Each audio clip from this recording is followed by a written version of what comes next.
And the video's recording as well? It is? We good? All right, good. Hello. Another episode of the Mental Threads podcast. I am here with my guest, Mr. Blake Hudson, if you'd like to say something. How's it going? How you doing, sir? We met. Did we meet? That's what we're trying to figure out. Like, where do we exactly? Did we even meet in person, or did we just met strictly on social media? We might have not. We might have not. It might have been on social media. Might have just on social media. I feel like I've seen you somewhere. Right. Who knows? I feel the same way. Yeah, that's the case. Are you sure you never show up at any events? Like maybe I know you know Bambazilla and everything. Right. Yep. And do you know Solus or Drew Billions? Mm-hmm. Yeah, both of them, yep. That's what I'm saying. We must have met at like one of those events. Right, I think. right. Where like, do you know Drew Billions? You do know Drew. Yeah. And you know like his Uptown Indie shows he be having, right? I haven't seen recently, but he had a Sunday showcase. Yeah. Like about 2 years ago. I think that was at Starlight, wasn't it? One was at Cloud Check, and I think he moved to Starlight. Oh, okay. Yeah. Then yeah, maybe we might have not bumped into you. Then you probably might have just known me just from seeing like the other interviews and everything. Right, and you just follow like that, you know. Just everybody just knows somebody. All right, and everything. And I've listened to a couple of your songs, about both sides. This Is My Life. The first song off The Element, named The Element, and Frostbite as well. So you know, I just had to give a little bit more time to listen through it and everything. But yes. Mr. Hudson is an artist you are from Charlotte, North Carolina, correct? Huntersville. Same difference. Yeah. It's like right there. It's really just, so you're not too far from like North Lake area and everything. That's why you're like 15 minutes away. Right, yeah. You're just kind of chilling at the crib. All right, cool, great. As long as it's convenient for everybody and everything. So I'm very much happy about that. How old are you, sir? 22. Oh, 22? Okay. And how long have you been doing music? 4 years. 4 years. Okay, cool. Then you could have fooled me. I thought you were doing like for a decade or something like that. That's dope. Since 2020. Since 2020. All right, so since the pandemic, you just thought like, and that was when it started? It was like October, so it was kind of, everyone was outside again. Oh. So I didn't get like all those months to just stay inside and do it, which we're here, but that would have been nice. Oh, yeah, sure. I wish I would have utilized the pandemic a little bit better, though. I think, no, actually, did I use it, the pandemic better? Man, I watched YouTube all day, every day. I didn't do nothing. Yeah, because I remember I dropped my mixtape in 2021, my first one. And then it's just like, but that was like right around the same time I got COVID. So I think I got mixed up with it and everything. It was like, yeah. So it's just like, yes. So it was like right when they're letting people back into schools and I got COVID, like, which is so, this sucks. That's and kind everything. of ironic. It is, but it was actually kind of comfortable. Like I was actually kind of locked in because they lock you in a room by yourself and everything, just to quarantine you. So it's just like, you know, I could just pretty much. Oh no, they quarantined me on campus. It was right around the end of the semester, so I kind of had to stay on campus a little bit longer. Just that a little. Sucks. No, it actually wasn't that bad. Like Durham was like a second home for me, so I didn't really mind it Okay. and everything. But enough about me and everything. So like, if I were to ask, who is Blake Hudson? You know, like where you're from. Like you say you're from Huntersville and everything, but it's just like pretty much like, what was your background? What's your family life and everything? Family life, grew up in the suburbs. You could probably tell that though. But basketball, I've been playing since like 2 years old. Okay. That was like my first love. And now it's music, and I'm just all about loving life, good heart, just finding peace, success, and yeah. So it really come like full circle when they put one of your songs on the NBA 2K game, huh? It would. That game, it's kind of trash, but still. I don't know. Yeah, the 2Ks are pretty dope. When I got up today, I was playing like WWE 2K24 and everything. Oh, okay. And like, yeah, you get lost in it doing some stuff. Like I was like, like creating the ring and stuff like that. I'm just like, yeah, but there's just something. It's just missing something. I don't know what it is, but it's missing something. See, I play more like dirt bike games now. Yeah, those are. Oh yeah, so good. Oh really? So they still make dirt bike games even to this generation, like the 2000 to the PlayStation 5 and everything. Yeah. Oh, I didn't know. But the good ones are like, there's this one from 2009, and it's still the best. It's called Reflex. Oh. And is it on like PlayStation 3? No, it's 2009. So it's I got an Xbox, so it's Xbox 360. But it's what is it? Cross compatible? Like you can put it in the Xbox One. Yeah, I think that's the one thing that's dope about Xbox. That a lot of their stuff are cross compatible. I don't know if PlayStation 5 is cross compatible, but they be trying to like do some stuff that kind of balances out. So I guess you're just mostly Xbox version then. Yeah, I see. I never had a PlayStation at all. Never had a PlayStation ever. I kind of bounced back and forth. Actually, Oh, so you got both? No. See, like for the thing, like the first game I ever played was like Vice City, Grand Theft Auto Vice City, but that was on Xbox, the original Xbox, and that was one my uncles had and everything. So I didn't really own it. Yeah, before the 360, and then it's just like Xbox, the first Xbox, and then I owned my first game console I had was a PlayStation 2. And everything I had, and then it's just like it went to Xbox 360 because it's like, you know, that one had a Smash Bros. 2007 on it and everything, but the other one didn't. And so when I went to Xbox 360, that was like my first taste of that generation.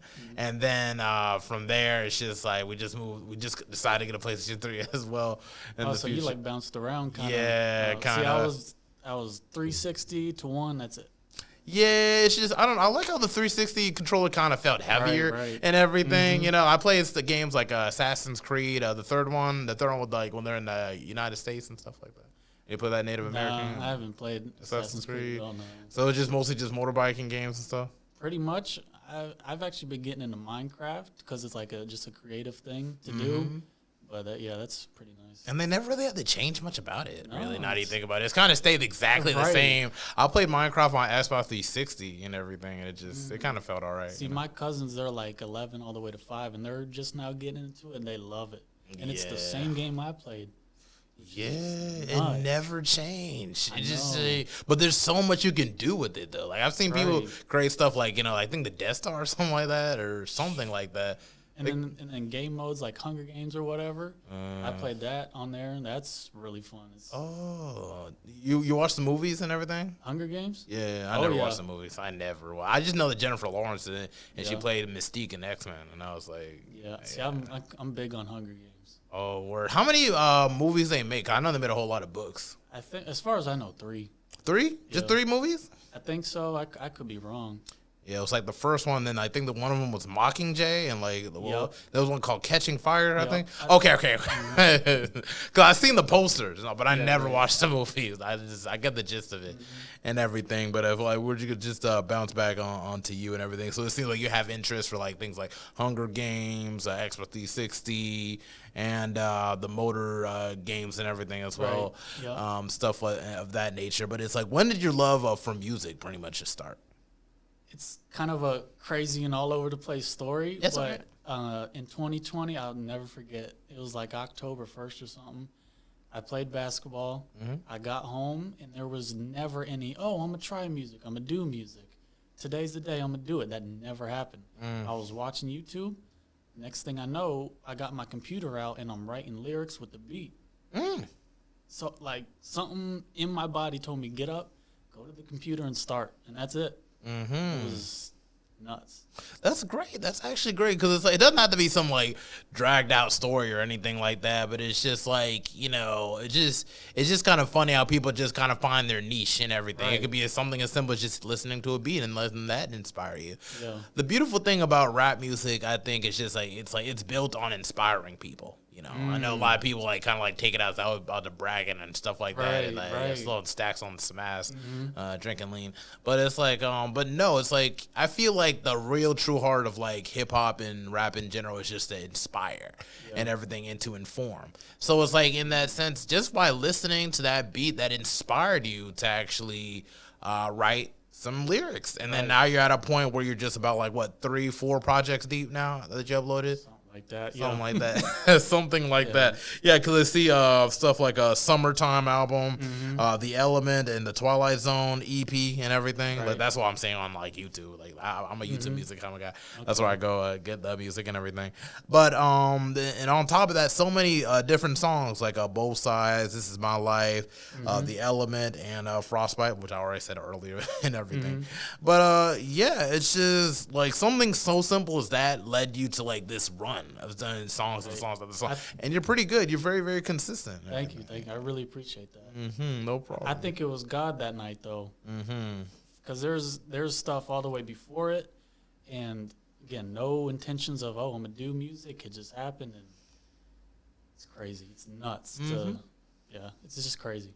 Yeah, man, God created us in His likeness, so it's just like it just kind of comes with it, that urge to create and stuff. Right. Everything we see was like what He made, so it's just like it's all due to Him and everything. Praise the Most High, and That's stuff wild of that if nature. you think about it. Yeah. Everything you see, He created.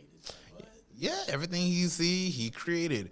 But it's just like, and that's why it's kind of in depth with us when it comes to music or whatever art. I feel like that's when you're really like vibrating at your highest frequency because you're creating something that does not really exist yet. These concepts Right. weren't really situated yet until you actually took the time to actually give it some sense of existence. And That's what I think is the beautiful thing of music, art in general. It's you. Yep. Like you can make unique stuff because it's you. There is no other person that's like you, and it's beautiful. Yes, it's your fingerprint and everything. Right, yeah. And when you think about it, so it's just like everybody has their own style, how they rap and everything. Whether they rap really, really fast, really, really articulate, or maybe really slow. Maybe very melodic in a sense. And it seems like, when listening to your songs and everything, I'm getting like just maybe G-Eazy, a little bit of Logic on the side too and everything. What would you say is your inspiration? Jack Harlow for sure. Okay, yeah, Jack Harlow. Yeah, he is dope. Jack Harlow is pretty dope. He's pretty dope. That was like the first rapper that I heard that talked about stuff that I did, because same place we're from. Not city, but, but. It was like, man, I can finally like relate to an artist. Finally. Have you ever listened to Mac Miller? No, I'm starting to get into him though. But some stuff is like not fully me because he was kind of like sad, I guess, from what I've heard, and that's just not me at all, really. You need to listen to his earlier stuff when he was making stuff like frat rap, like stuff with like a frat. What was the album cover where he has like the backpack on? And I think there's trees behind him. Is that Kids? K-I-D? Yeah, right. That's a good one. But also, you should listen to his, what was the one, The Best Day Ever? Yeah, that's really, really good. I listened to Happy Birthday recently. That was like the story he was saying and the vision immediately popped in my head. It was like, whoa. But yeah, he seems really dope. My mentor actually told me to go in and listen to him. Yeah, Mac is really, really dope. And the reason why I know, like, you might make a whole lot of sad songs because that's his newer stuff. But his earlier, Best Day Ever, Donald Trump is also a really, really dope song if you listen to it. Or if you had planned on listening to it. I was like, because when I was brought up on, like, Mac Miller, his stuff was, like, on MTV Raps in the morning. And, like, back when we were watching TV and stuff. And they actually played music videos on TV and everything. They would just have it on MTV Jams. And I would just watch in the morning with me and my brother and everything like that, and songs like Donald Trump and like Party on 6th Ave and stuff like that. Okay, so his style kind of switched. It wouldn't say switch, it evolved. There's gonna be a time where every artist has to change over time. Eminem was once a bit more adjacent to Slim Shady, more playful, more funny, and he kind of dips into that every now and then. But then over time, when it came to recovery, and it was like, I'm not afraid and stuff like that, things like that. So it's just like every artist has to evolve over time, and I feel like with music, you mature as you get older, your perspective changes. That's what I'm going through right now. Yes. From the stuff that's on there, I'm completely changing it up. Because like I feel like I really found myself. I'm switching the name from Blake Hudson to Blake Kelly because that's like my, future self kind of. So it's like I wouldn't say the beat choices are switching, but what I'm talking about is really switching. And when you mean by like future self, it's just like the self that you kind of visualize, like maybe Right, in a different position, like maybe if I'm more successful or whatever, I feel like this is the direction I'm gonna go. That's how you feel about it? Yeah, exactly. Yep. Okay, so you're kind of like manifesting it into the present in a sense. Exactly. You're trying to build that bridge. Right. Okay, I can understand that. And like, what would a Blake Kelly? What would he represent? Is he like just a persona, or is it just like that's just what you want to change your rap name to in the future? It's pretty much coming into myself. So the things on there, it's like in the older music is a little more. It's talking about girls a little too much. It's like I don't dive into that world too much. Now it's switching to exactly who I am, what I'm about, and like what I do on a day-to-day basis and experiences. Yeah, day to down the experiences and everything. All right, okay. I see where you're coming from. And everything. And it's just like in regards to like outside of Jack Harlow, any other like artists that also like inspires you? I feel like Travis Scott too. Okay, yeah, Travis Scott's pretty Like dope. he's just his energy is like whoa. So that's when I go to perform, that's kind of like an influence to me as well. And that's not a problem either, because it's like, like Travis Scott's performances do be powerful and everything with the raves, although like some people kind of pass away, don't want to be that negative, nasty, whatever. But it's just like at the same time, it's like I can understand why a lot of people like, invest themselves in Travis Scott, because his sound is very liberating in terms of just like with the raves and so on and so forth. Like I'm not too familiar with this catalog, but I do like, pretty much building up to where I can be familiarize myself with like his art to a degree, where I can be able to not explain it, but it's like I get it, type stuff. Right. But it's like there's some artists I feel like you should definitely check out. I feel like you should check out Action Bronson. Okay. Action Bronson's really good and everything. Although his voice kind of sounds a whole lot like Ghostface Killer from the Wu-Tang Clan, a whole lot, because they're from like New York, so it's like someone's bound to sound a little bit like you, right, and whatnot. It just happened to be an Albanian Jewish guy, but anyway, a couple of his projects you should check out is hold on a second, let me just look it up real quick just so I can be able to be sure. But one of them he did it with Static Selecta called Well Done and everything. So it's like you want to probably add more like diversity to your style and everything. Just keep in mind like boom bop is really really good at like kind of like stretching your mind out in terms of what directions you can go with hip hop and everything. So it's like hold on a second, yeah, Action Bronson, there he is and everything. So it's like let me just check out some of his albums. See, he dropped a whole lot of new stuff and everything, but like this is stuff that I'm familiar with. Yeah, Mr. Wonderful's really good, Well Done, and also his Blue Chips series too. Okay, so it's Action Bronson. I have to check him out. Yeah. He was actually started off as a chef. Really?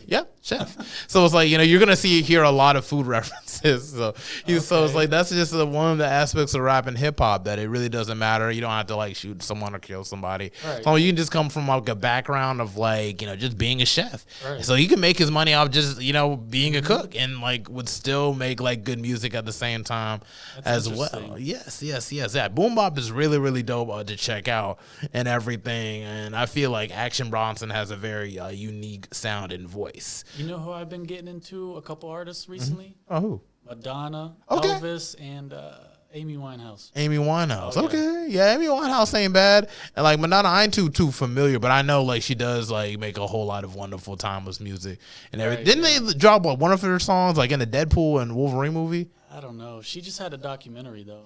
Oh, really? Yeah. Okay. And like, what was it, like an A&E documentary or what type? I didn't even watch it yet. You ain't watch it? What happened was I saw the trailer and I was like, Amy Winehouse, that sounds familiar. Oh. So I just started listening. I'm like, wow, she's like really good. Yeah, she's really, really good and everything. And it's just like, sadly, she passed away, I think, due to drugs, was it? Like, I think so. Overdose, maybe. Yeah, it's very, very much sad when people lose their lives due to things like drugs and so on. Hold on a moment. Hold on a moment. Okay, we got like 2 minutes. All right. Oh, he's right there. Oh, never mind. Because it's like I forgot to tell you, there's like 20-minute increments and everything with actually record, and then like they kind of go off for a little bit, and then they come back and record again. So it's like our whole episode is gonna be split in 3 parts. Just want to let you know. Yep, that sounds good. I forgot to tell you, but it's like fine. Yes, it's like, and so like from listening to artists like Elvis and Amy Winehouse and Madonna, like what have you like learned from them or taken from them in like key points and stuff? I think the biggest thing from Amy is just say what you want to say, feel what you want to feel. And Elvis, I haven't got too much on him, but Madonna, same thing with Amy. Just do what you feel, say, make something that's you, and then people are just bound to relate and come to you. Oh yes, most definitely, most definitely. And it's like they all have very, very. You can hear that they have soul. You know what I mean? I feel like that's like the thing that kind of brings them all together. One key point is just like you got to have soul when it comes to your music. To being timeless, and so you have to have soul in terms of just like relating to all types of generations. Like here you are, you're 22 years old and everything, and you're talking about artists like Madonna, Elvis, and Amy Winehouse. Although Amy was a little bit closer to our time and definitely lived during your time as well. It's like it's still like she's timeless and everything. And just even Elvis from the 60s, 50s, 60s. I'm listening to. Yeah, that's not bad. That's not bad at all, and everything. I'm not too familiar with Elvis's work and everything, but I do understand the cultural impact that he'd had on so many people and everything. Crazy, like how his daughter like married I think Michael Jackson at one point. Were they married or were they just dating? I did not know that. Yeah, I think they were married, but it was like some type of like publicity stunt or whatever. Oh, okay. Yeah, sadly, That's interesting. Yeah, dude, it's crazy. In this world, yep. It's so crazy with the more you learn about things and everything. But and Michael Jordan, Scottie Pippen's wife and that stuff. Oh yeah, Michael Jordan's son is dating Scottie Pippen's ex-wife. And I don't even want to get into that. That is just too messy. But it's like, but I want to bounce back on you and like your love for basketball. Just a little detour and everything. And you say you were playing basketball since you were 2, correct? Right. Yep. All right. Cool. Wonderful. And what are some of your favorite players? LeBron, because my mom's actually from Cleveland. Oh, nice. I like Darius Garland. He plays for Cleveland. James Harden. I just love left-handed players that are like kind of crafty and can shoot. Like Kelly Oubre, he used to play for the Hornets. And then those players are just so fun to watch. Yeah. I really like how like the Hornets is like full of like younger guys and everything. So it's like, hopefully if they could just stay healthy, bro. Like it's just like I can feel they could really grow into another Warriors team. If they could really stay healthy, kind of like, build like they just need to like, just keep healthy. That's all I'm saying. Like maybe they just build a little bit more size too. Type like. I think they need some more players though. If they want to contend. Like LaMelo, he's amazing. He's Miles so Bridges fun to is watch, good too. Yeah. Right? And they both work well together and everything. And that French guy that was drafted to our team was he drafted to our team? The French guy? Salon. Yeah, something like that. He's Yeah. like 19. He looks good too. He looks promising. Yeah, they all look very young and everything, but I feel like there needs to be like a veteran type figure just to kind of get them in line type stuff. Get that culture right. Yeah, that's get the culture right. Yeah, because it's just like I feel like that's just what's missing. The youth is there, the energy is there too, but it's just lack of direction. That's what I'm noticing. Right. It's just like, and I feel like that's just where it is for a lot of NBA teams. Like nowadays, it's just like everybody gets fouled for just looking at somebody a certain type of way. But on top of that, it just feels like everybody's just trying to like they be throwing 3-pointers and everything and nobody's blocking it. Like it's just weird. It just feels like AAU just go out there, have fun, shoot a bunch of definitely the AAU. It doesn't feel like you got to win this game. You got to win this game and get this championship. It's like you can't just be a pushover type. It's like it just feels like everyone just kind of like just leaning on just get that money. Yeah, I feel like that's what it is at times. It's kind of reminding me of like basketball before Larry Bird and Magic Johnson kind of got into it and everything, except like minus the hard drugs possibly. Right. Yeah, but I see that connection now. Yeah, where it's just like people are just kind of passive right now and they're not as competitive and everything. I would say, would you say like the 90s are probably most competitive? I mean, I started watching like 2010s. And I never like really went back. So I'd say the 2010s were it felt like anyone could win it. And then the Warriors and Cavs series in like 2015 and on. That was like we already know what's gonna happen. Yeah, I think that's where it was. That's where it was for sure. Cause like when Well, me and my brother really got into basketball it always starts with video games and everything. Like with I think the first video game we got was NBA 2K11. That was the one with Michael Jordan on the cover. I think that was my first as well. Yeah, 2K11, and then it was 2K11, 2K12, 2K13. Those are like, I was like back to back what we're doing and everything. Those are like my favorite, maybe because I played it, but it's at the same time. But it's just like you could have. Okay, there's LeBron on the Miami Heat, obviously. Right. But then you had Derrick Rose on, like, the Chicago Bulls, too. And then the Thunder. Yeah, the Thunder. And then the Clippers. It was like a... It was more spaced out. Right, exactly. Even though, like, Bobcats were not. Oh, my gosh. Like 7 and not even a prayer. Or something? Not even a prayer. Look at hell. But it's like... But at the same time, in terms of, like, those times and the 2010s and everything, it felt more spread out. Nowadays, it just feels like, it's just like one or a couple teams. Although there are some, like, gems here and there. Right. The Clippers are pretty all right, though, but it's just like... It's definitely the Warriors are kind of slowing down and everything. So now it's like it's mainly just Cleveland kind of came out of nowhere. So congrats. I'm happy for that. Yeah, no, really. Like I saw that, it's like, did my eyes see me? Like, did they get LeBron back again? Right, 15 win streak. Nah, typo. Come on now. And I hate that that's my mindset looking into it because it's like because it's a team sport though, for real. But you're more familiar with the Cleveland Cavaliers. I can't believe I almost forgot their name for a minute. I felt so bad. But it's like, but yeah, you're more familiar with the Cavaliers team as of right now. So what do you think is like, what do you think that they're doing? What are they getting right?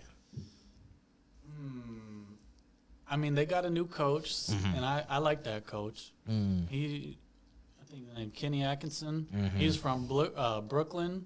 When Brooklyn in 2019, when they were like having fun and they actually made a playoff and they weren't that good. So I think he took that and brought it to Cleveland, something like that. I mean, I don't really know, to be honest, but not complaining, right?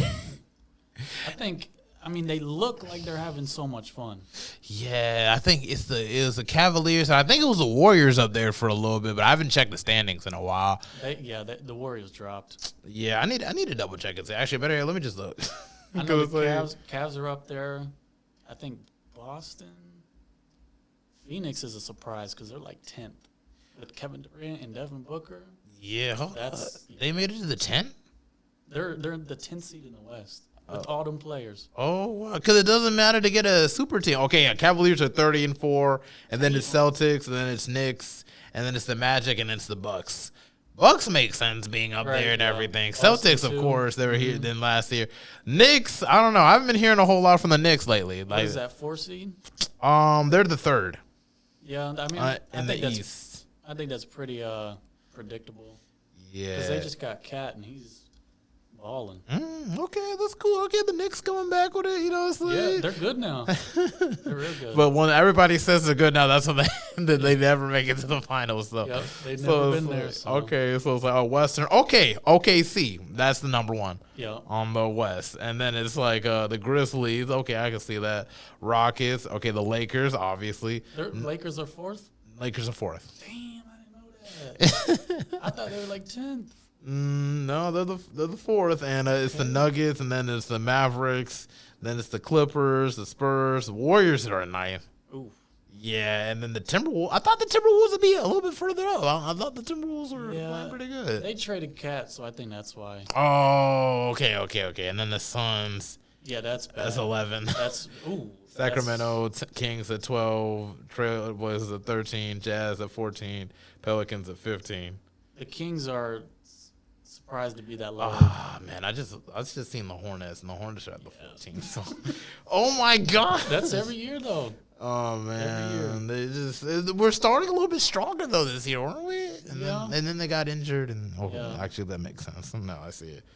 The Wizards are at the very bottom, which is crazy. Yeah, they've been trash. I think all my life.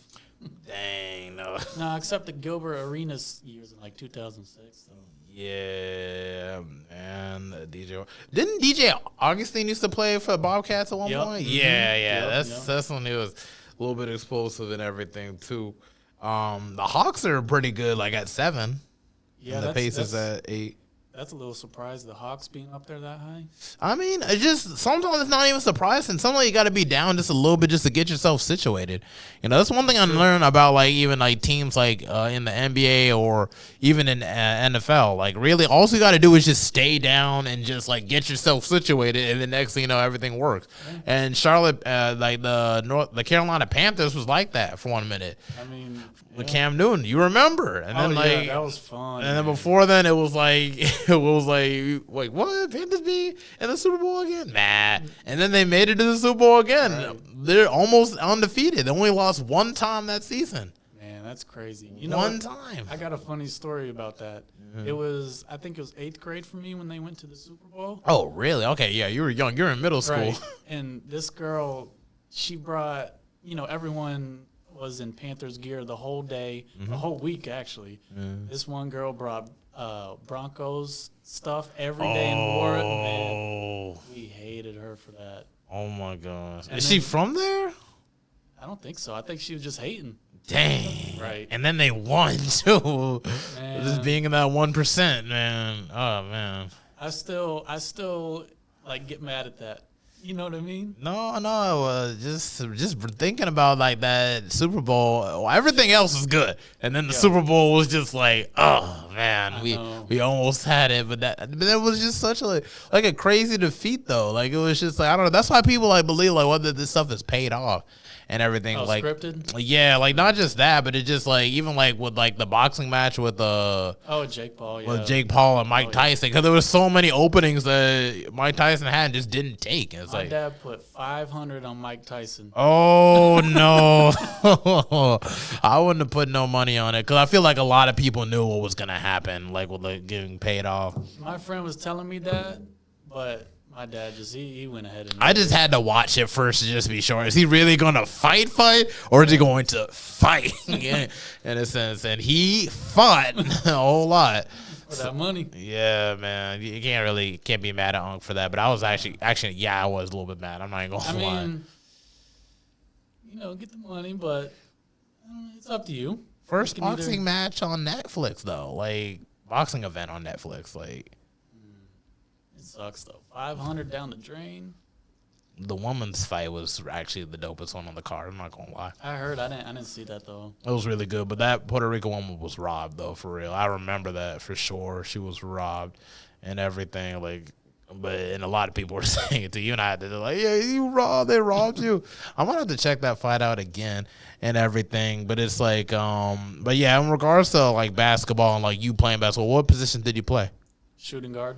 Oh, really? Shooting guard? Oh, I see. Yeah. You see your little torpedo and everything. Yep. Just getting the buckets, getting them 3-pointers. People say I play like J.J. Redick, Kyle Korver. Oh, yeah. Okay. I see. That's all I do is just shoot threes. And did you play AAU often? I did once, but I played rec ball, and I was just chilling with that. Just chilling with that? Yeah. Just like pulling up at the YMCA or where did you pull up to play basketball? It would be like elementary schools, middle schools. Because I didn't want to like train really. So I was like just fine with rec ball, have fun, and fuck it, Oh, it was just something fun to do. You just never want to see it as like competitive. Just something that you just. Pretty much, yeah. Just kind of keep you active and just something that you like type. Yeah, I mean, I love basketball, but it was like, you know what I mean? Like, just chill, have fun, and enjoy it. Yeah, I played CBC, man. I don't know if you heard about CBC. You heard about CBC? It was something like AAU and everything, but it's just a different name, basically. Okay. Just like how WWE, WCW, like it's just stuff like that. The same thing, different name. See, at the park though, now I'm like starting to get a little competitive. Man, out there, if you lose, you get to hear trash talk, and I don't want to hear nothing. Yeah. Nah, I could feel that. That's where all the fights lead to and everything. Yeah, one of my biggest regrets is just like not playing like on another AAU team after CBC, because it's just like it's good to be competitive and everything. Just bleeding into other aspects of your life. You don't want to be too passive and just kind of just like whatever and everything. If I lose, I lose, whatever. It's just like it's just good to like be able to collaborate with a team, be able to work together to actually finish a goal, and the goal is to get more points than the other team. So it's just like it's just life lessons like that as well, like that can very much carry you on as well. So it's like in terms of like your favorite teams, I know you stay like the Cleveland Cavaliers and stuff, but only like during the years when LeBron was playing, or just all time, obviously, as a franchise, right? Like when he came back in 2014, that's when I kind of started watching basketball. So it was then, and then when he left, I was still a fan, but.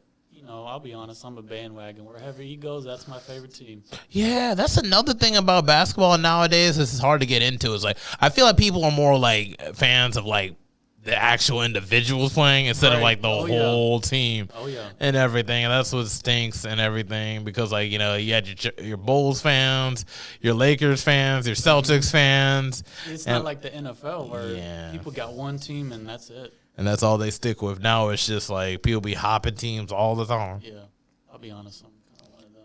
That's fine. It happens. It happens. Like I know back in the day, like I really liked like the Raptors when they were in the finals and everything. Oh, 2019. Yeah, Kawhi Leonard with the Raptors. I really liked that team because everybody after Kawhi was the second best player. So it just kind of just helped. Like it just helped. It just worked together. My friend, he's from Toronto. And he's a diehard Bills fan, diehard Raptors fan. No matter if they're losing, I seen the Raptors be terrible. So to see them win now, it was fun to watch. And it sucks because the Raptors came in right after the Hornets, and they got their championship. And we have yet to get their championship. We had a whole mascot change, and we still haven't gotten the championship yet. What do you mean? Yeah, I think because as expansion teams and everything, it's just remember like Hornets, and then we went to Bobcats, and we back to Hornets again. You feel what I'm saying? Like we did all that, and we still ain't got no championship and everything. I think it's gonna be at least 5 to 6 years. Okay, that's good. I can wait. that's a lot. I thought you were gonna say something worse, like maybe 10 years. I mean, it really could be 20 years. I could do 6 years. I think because what's the medal like? 23, 24? Maybe not that old. He might be. And then Brandon Miller, he's coming along too. So if that's like a little duo there, and Miles Bridges, that they could do something like in their prime. Yeah, maybe take some time. Just kind of build muscle. Cause like when Steph Curry came in, it was kind of scrawny-ish and kind of like, but then over time, it's just like you can kind of see the growth and everything. Giannis, too, he like, shoot. Yeah, seriously. Yeah, Giannis is crazy, bro. It's just like, that's what I'm like, whatever happens with those guys, I just hope if it happens for LaMelo and Miles Bridges, just a little bit from Miles, he don't really need all that much, but it's like for LaMelo especially, I feel like then would be like good because he has the talent there and he has the energy and he has the charisma there also, but it's just like, once again, like we've spoken earlier, it's just the lack of direction, the lack of discipline. That's what's because like you shouldn't be getting hurt all the time. You're not playing right. You're getting hurt, man. That's what happened with Derrick Rose. Like he wasn't landing right, sad. That's what messed up. Yeah. Did you see he got like his own day in Chicago now? Yes, I love that for him because that was my brother's favorite team was the Chicago Bulls back in the day when Derrick Rose and Joakim Noah was playing and everything. So it was just like and they all were like playing as a team, like so like that was another reason. So it's like seeing like after Derrick Rose made that 50-point game, which is worth any final championship. And it was bittersweet. Yes, yeah, man. You should. I might have to watch that after this interview. Just get a little inspired, That was on like Halloween night too, wasn't it? Was it? I wasn't sure. I just know he did it. I feel like it was because with the Timberwolves, I think it was. I could be tripping. Yeah, that was when he was on the Timberwolves, or like. Yeah. Okay, he was on the Timberwolves. All right, then, yeah, most definitely. I'll be trying to figure because they're always changing teams, so it's like it's hard to keep. It's really hard. You have to really do your due diligence, like to keep up and everything. Like it was okay when Shaquille O'Neal did it because it's like he topped different teams like more during the end of his career. Yeah. But he stayed on the Lakers. Yeah, he's got a whole rainbow. Yes. Teams of NBA jerseys. Those seriously, it started with the Magic, then the Lakers, and then after that, it was like, well, who again? Was it? I want to say. Was it with the Heat or the Cavaliers? I think it was the Heat. Yeah. Heat and then the Cavaliers, right? Because he won in 2006 with the Heat. Oh yeah, with Dwayne Wade. Right, yeah. Okay. Yeah. It's coming back. It's coming back to me. Yeah. I love like doing these little quizzical games and everything. It's pretty dope. Thinking about, but back to you though, because like this is your episode and everything like that. So it's like in regards to like, okay, we're actually getting closer to the end of the 20 minutes. Just want to let you know. Yep. Okay. See there. As soon as I start noticing, it pulls up. But it's back to you. Hold on, because it's like I gotta. Right on time. Yep, most definitely. Okay, Blake Hudson. All right. Yeah, so like for albums like a Summertime album that you created in 2021 and everything, what was your inspiration for that project? Just being at the beach. I felt like I always feel really good at the beach and the energy's always high. So I just went in and felt like creating something that feels like the beach and music, you know? Mm-hmm. I haven't listened to one song on it yet, hopefully. So, like, what would you recommend as, like, one of the best songs on, like, that album is Summertime as well, and the reasons why? They're older, so they're kind of... Yeah, you know, I understand. Yeah. I understand. I like Summertime. Mm-hmm. People say California Dreamer is the best. Oh, okay. So that's the people's choice is California, right? Yeah, and like your personal choice is just the first song, Summertime. Yeah. All right, and songs like Log, Power in the Brain. People like that, Power in the Brain as well. Okay, and what about Duplex? Yeah, they kind of like it. Yeah, they kind of like it. Luigi. Yeah, I like that one. That's cool. Was it like a prediction on Luigi Mangione now? Or oh no. Okay, what about One Take and Lefty? Lefty's trash. Oh, just straight up. That's all right. One Take. That's all right. It's all right. This is like a year in, so it's like, ugh. Yeah, you know what I mean? I know it can be. Yeah. But at least he still followed up with like 2 more projects. I only dropped 1 project my whole life, like right now. It was back in 2021. I'm still trying to get into the motions of it this year and everything. I'm hoping to drop a whole lot of songs this year to probably just to make up for all the lost time and everything. Yeah. And so on. So like when it comes to like, the beach, what beach do you visualize, or what beach do you usually visit and everything? Is it just one beach or multiple different beaches? Kind of multiple, but one that sticks out is Outer Banks. Mm-hmm. I went there in July of last year, and that was like the best trip. Oh, really? Okay. The Outer Banks in North Carolina. Right, yeah. All right. I just interviewed someone that was from the Outer Banks. Really? And everything. Yeah, her name is Miss Joe. We were just talking. I think she stayed at her. She was from the town of Scranton and everything. Scranton, like The Office? Is that what they're at? I don't know. I just assume it's just The Office. Scranton is like the city. The office is like around or whatever, like located. Oh, and what state would that be in? Because that's why I watched the show, but I didn't watch the show like that to know exactly where they were at. I can't remember. I don't know. I need to binge watch it again. I watched the clip for Christmas, like when Kevin was sitting on Michael's lap and everything. Oh yeah. I remember now on that couch. Yeah. It was on the couch and everything because Phyllis was becoming the Santa and everything, and he wanted to take over being Santa. Who's your favorite character? That's hard because they be having me cracking up. I feel they're all so relatable, but the ones that have me laughing like the most would have to be Michael, Kevin. Kevin, oh man. Kevin be having me weak. And who else? Who else be having me kind of laugh? People say that I'm most like Jim. You're most like Jim? Yeah. I can see it. You do give off like a mellow Jim type. My favorite's got to be is it Stanley? Is that the one that just be kind of like tired, the black one? Yeah. Oh, yeah, Stanley. I was just thinking about Stanley. Like, Stanley be having me cracking up too. Man, he's just funny. And who's the guy with the glasses again? The one that's played by Ray Wilson? Dwight. Yeah, Dwight. Oh man. So just a whole lot of characters in that one, yeah. And everything. Do you watch shows like The Office often? No, I watch like straight YouTube. Or just straight YouTube? Yeah, I can feel that. I like watching like people and personalities, and I guess you can say real stuff over like shows and movies. Oh yeah, and I noticed that on one of your YouTube channels, you're trying to vlog and everything, like in a sense. I know you made like a video about like a day in the life of like a rapper. Right. I didn't get to watch it though, but I saw it. It's like, okay, well, he's a vlogger too. That's dope. It's just fun. I like it because you can go back and watch like an experience, and that's just the dopest part to me. And it's like a time capsule. Exactly. Like, this is where I was, and this is what I was thinking. Exactly. Yeah, that's the same type of attitude I approach when doing these episodes as well, too. Okay. Because, like, you know, the very first episode I did was back in 2021. As what? See, now you're seeing a theme of 2021 and everything. But it's just like, yeah, it's just, I interviewed my grandfather before he passed like 3 times and everything. It wasn't even like, you know, like the first one wasn't even like an interview.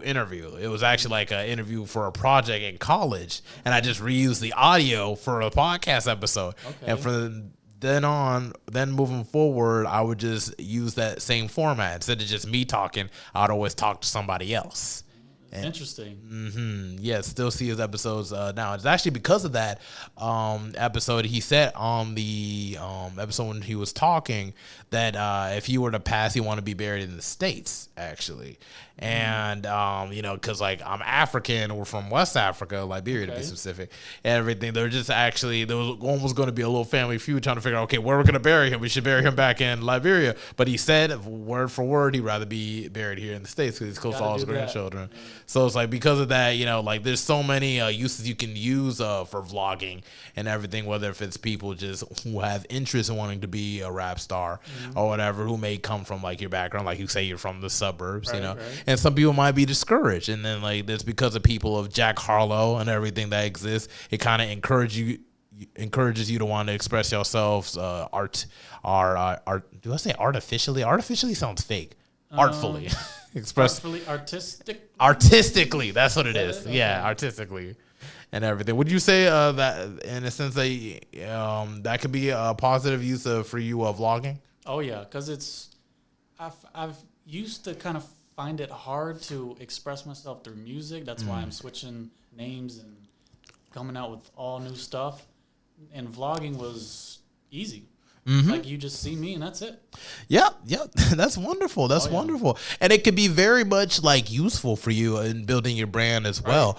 Because like some people, like before they even listen to the music, they want to be able to get to know the artist first. Right, I'm the same way. And everything. Like, for instance, Jelly Roll and everything. I've watched so many interviews of Jelly Roll and everything that it's like, if I were to listen to his music, it's already my sense of himself. It's so positive and so familiar that I wouldn't even care whether I'm not even into country music like that, but I feel like I would make him for the experience, the exception or whatnot. You know, I seen it was like back in 2006, and I haven't listened to him, don't really know him.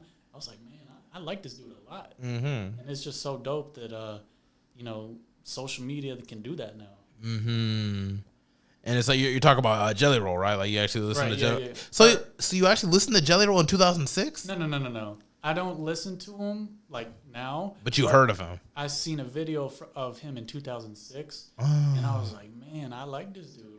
That's so crazy, ain't it? He's been working so hard since 2006. Was that the one where he was with the 3 6 Mafia, I think? Because I know you said he was a rapper at one point, right?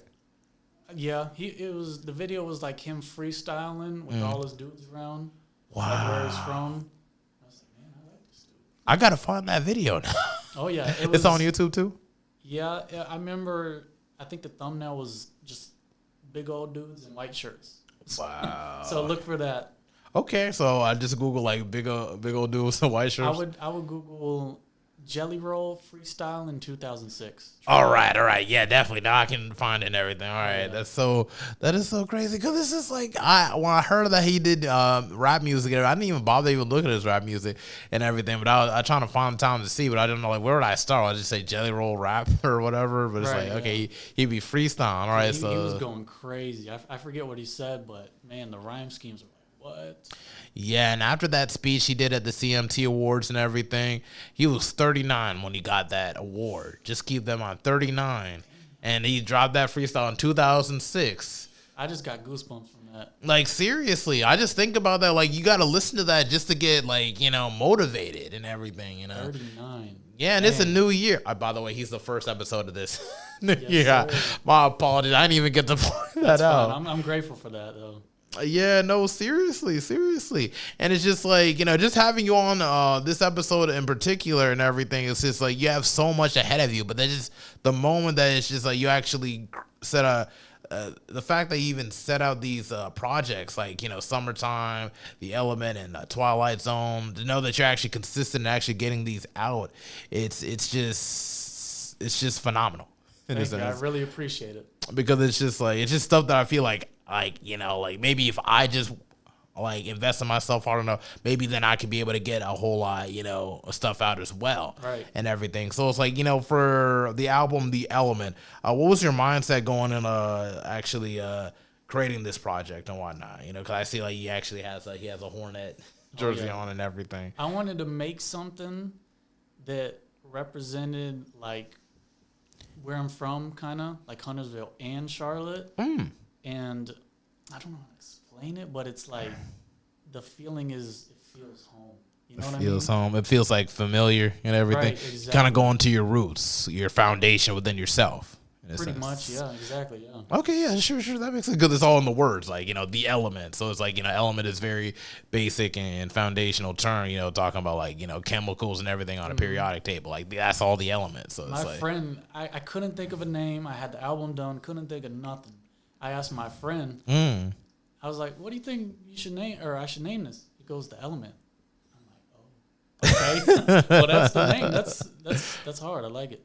Yeah, but you see inspiration right there. So now your friends are inspiring you. Exactly. And now you're creating something that is just and keep in mind, I only listen to one song on this, The Element itself and whatnot, which is one of his top songs as well. Just want to keep that in mind.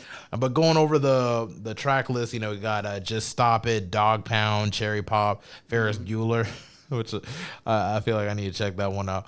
I think my favorite is White and Teal. White and Teal. I love that song. Oh, dope. Yeah, and that's the Hornets numbers, exactly, yep. The Hornets colors and everything. Oh, wow. And what about that song sticks out to you besides the Hornets colors? It was.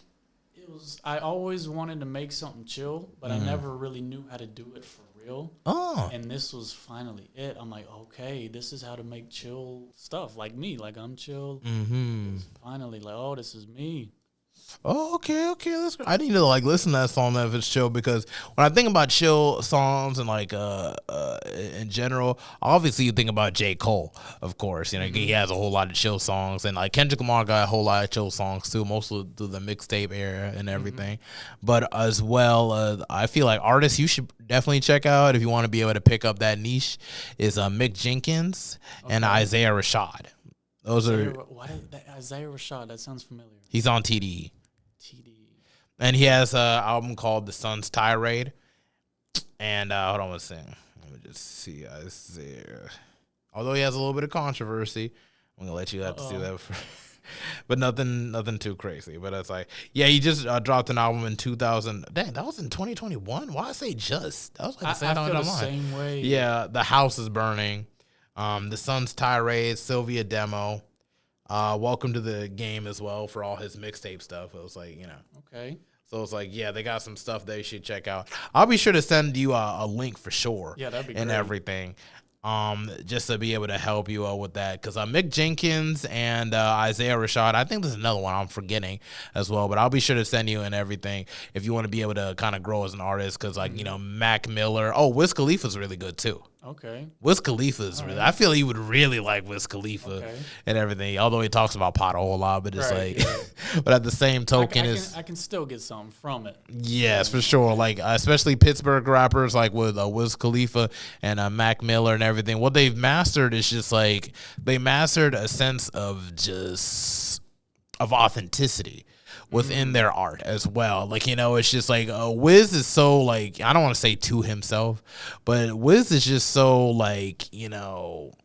is so successful just being himself and not jumping into trends and everything, especially that one song he did for Fast and Furious movie, which still has over 1 billion views, mind you, and everything. It's just something to me the Black and Yellow song. Yes, the Black and Yellow song. That's where it all started, and it's just OJ and Kush, which he's coming out with. OJ and Kush 2 is coming soon, by the way, and everything, and just Taylor Alderice is also a really good one. Though the one that they just re-released, it's not the same as the mixtape version, which is way, you know, it's the mixtape version and everything. But it's like it's still really good. They're just very expressive within themselves, and they evolved like by still staying themselves as well, which I feel like it's very important for artists to kind of listen into with Wiz Khalifa and Mac Miller, because if you want to be able to just put in like top tier content and everything, it's definitely good to kind of like gain a whole lot of inspiration from them, because they just make good fun songs and still have the versatility to like switch it up every now but still stay themselves. And I feel like you could definitely benefit from listening to those two artists. So yeah, I'll definitely send it to you as well after the interview. And you also made a song for your mother and everything, which I saw that video and everything, but I didn't find the song. I was trying to look for it on YouTube, but I couldn't find it. It's not out yet. It's not. Oh, great. It's not out yet. I was about to feel so bad. And when will it come out? Probably February or March. Oh, February, March. Is there a reason why? Is that when her birthday is? Well, her birthday is February, but like I plan on releasing a new EP then with the whole new Blake Kelly stuff. Oh, okay. Blake Kelly coming out with the song for his mom. And what inspired you to make this song for your mother? So I never could express my emotions without music, like ever. I just couldn't do it. So now that I found music, I can express my emotions accurately, and that's like beautiful. So I was like, man, I kind of been a little bit of a dick to her. It's okay. So I was like, I'm gonna get her some flowers. I gave her the flowers, and she was like, thank you, all that. I went to play basketball. I come inside, she's playing music, and she like never does that. So to me, that's like, oh, she's like ecstatic. She's so happy. So I go upstairs, and I'm like, I just sit there, and it comes to me. I just write everything. Like some of the song was like, how'd it go? Sometimes I'm not perfect, but to you, hope I'm worth it. And my whole heart just went, and I wrote. Man, I was crying everywhere, just recording it. Oh, that's dope. That's raw. That's amazing though. But that's raw emotion, and I feel like we're missing songs like that nowadays. It just feels like when people make like emotional songs, it has to be like very like, how can I say, what's that word? Overproduced in a sense. It's just like they're trying to. It doesn't sound like it's coming from them. It just kind of sounds like they're just making it just to make it. You know what I mean? Yeah, like they got a quota. Like fake. Yeah, fake, type. Where it's just like, raw emotions, I feel like we're going to need that moving forward. We're disconnecting from ourselves, our family, our loved ones, and just connecting to the social media world. Exactly. So much so that we're just focused on our images and how we look and what clothes that we buy.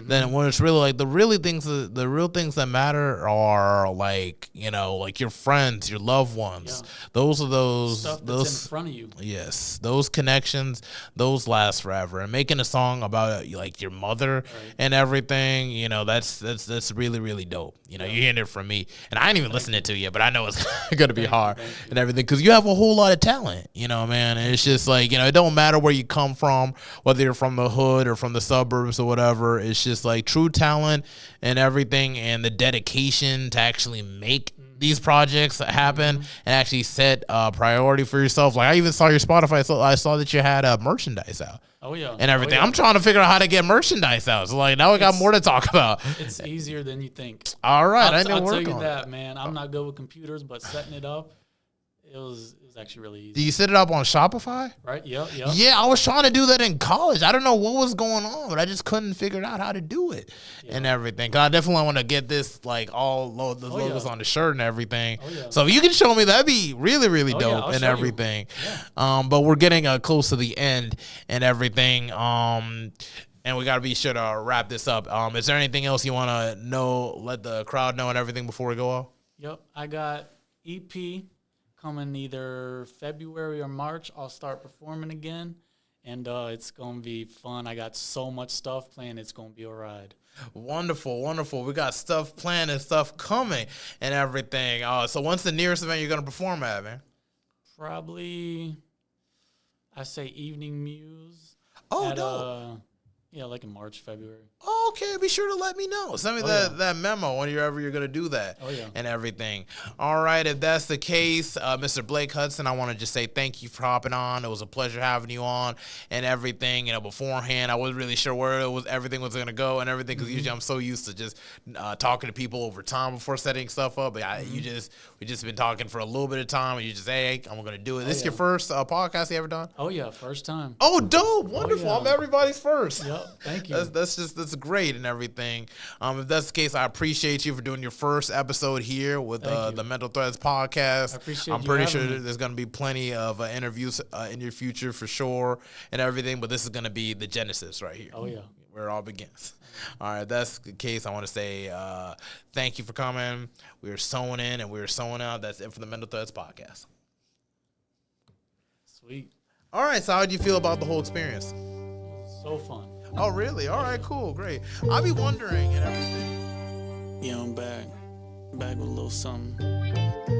A little something called The Element, you know? Here we go. Track 1. Start now. Yeah, this is The Element. Had to bring a letterman. Checking all the boxes, feeling like the brand new letterman. Yeah, this is The Element. You know you irrelevant. Yeah, I'm from Charlotte and you know the city elegant. Yeah, this is The Element. Speeding up development. As of right now, this the best that I've ever been. Yeah, this is The Element. I ain't too intelligent. Like to keep my circle small, so I cannot let him in. Got this shit on loop. Don't you tell me what to do. Yeah, she like vanilla, so she took my other scoop. Ooh, told you I could hoop. I don't like the word group. As when you further us, you better use the word true. Yeah, they got a signal. Ain't funny like a giggle. And you know my woman's dimes cost a penny at a nickel. Yeah, stuck in the middle, you could say I'm in a pickle. Yeah, these girls around me and they tryna shoot my pistol. Ooh, get a bigger bone, I don't need no damn loan. Had to put my name in rocks, then I put it in Rosetta Stone. Talent I've showed and the skills I've grown. Yeah, you know I'm bold like a sample of cologne. Ooh, get a bigger bone, I don't need no damn loan. Had to put my name in rocks, then I put it in Rosetta Stone. Talent I've showed and the skills I've grown. Yeah, you know I'm bold like a sample of cologne. Oof. Yeah, The Element, you know. It's about to get crazy, so turn on the volume.